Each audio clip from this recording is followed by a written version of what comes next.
The Food Service Exchange presents. I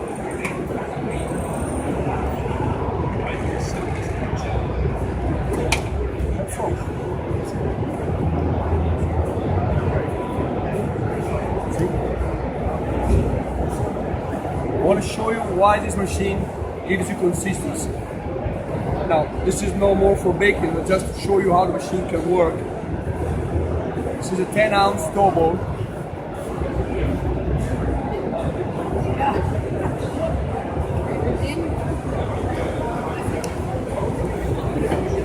There we go.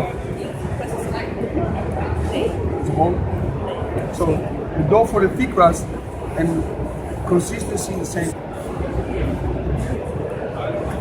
This paper thing is transparent. You see, and you still have the bubbles there. You see the bubbles there?